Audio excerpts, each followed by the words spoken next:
Nah, bro. It's fraudulent. You can fake numbers. You can't fake bodies. So I don't give a So fuck about let's. streams. So This shit is fake. you're talking about ticket links. So let's talk about shows for a second. Jack, where's your favorite city you ever performed in so far? Uh, shit, I don't know. Where was it turned up? Where'd you have a good time at?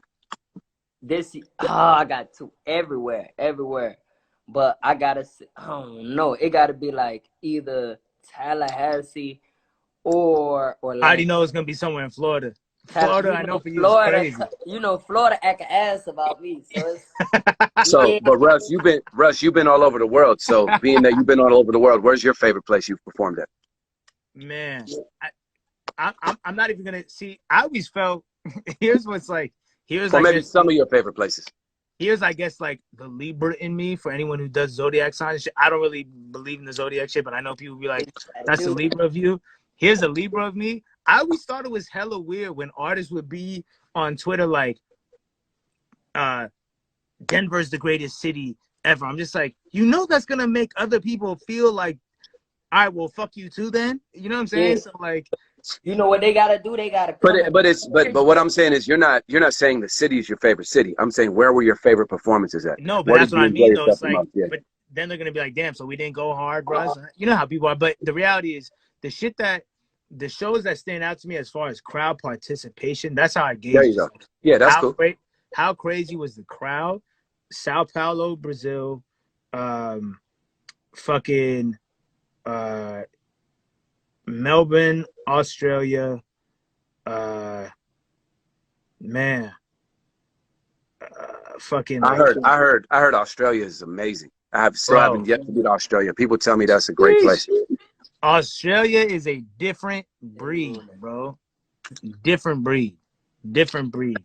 Yeah, man. There's a lot of places, man. There's a lot Hey of man, overseas I'm places gonna you get I'm gonna hand the company over to Nima for about 6 months, and when touring opens up, I'm gonna be your tour manager. All right, we're gonna go have some fun. Well, now, what the fuck do I need a tour manager for? Bro, you don't have to pay me. I just along for the ride. Okay, bro. well, if I don't got to, by all means, come out. We're gonna bring Jack with me. Russ a hustler. Russ trying to get I'm every trying to. Hey, dollar. Jack, you got your passport yet? You know I got my passport.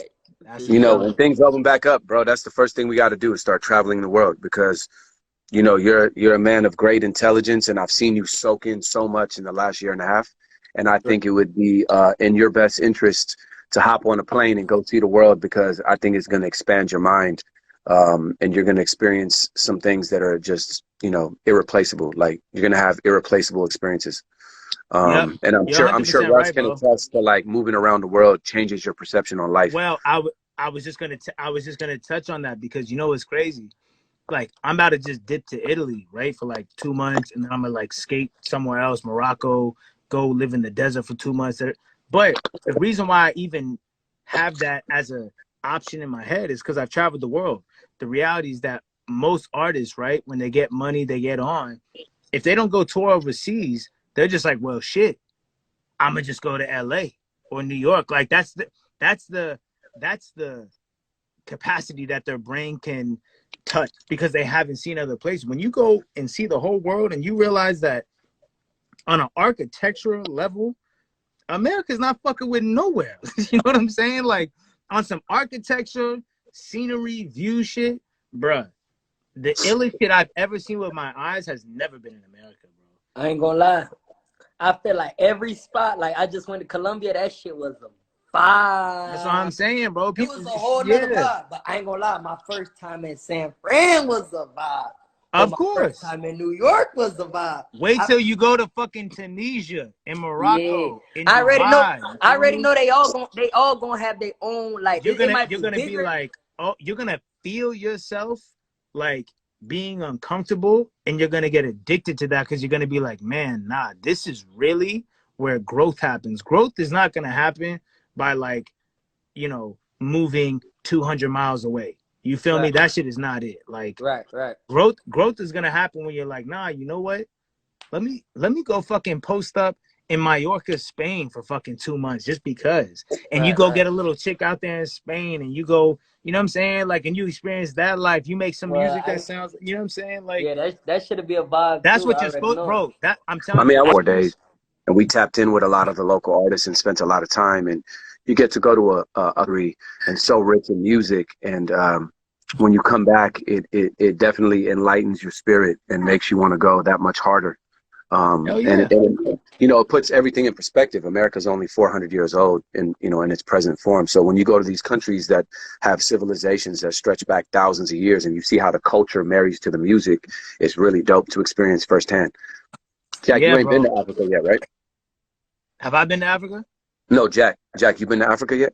No, I ain't been to Africa. Yeah, we gotta make that happen, bro. You're gonna love it. Tell you.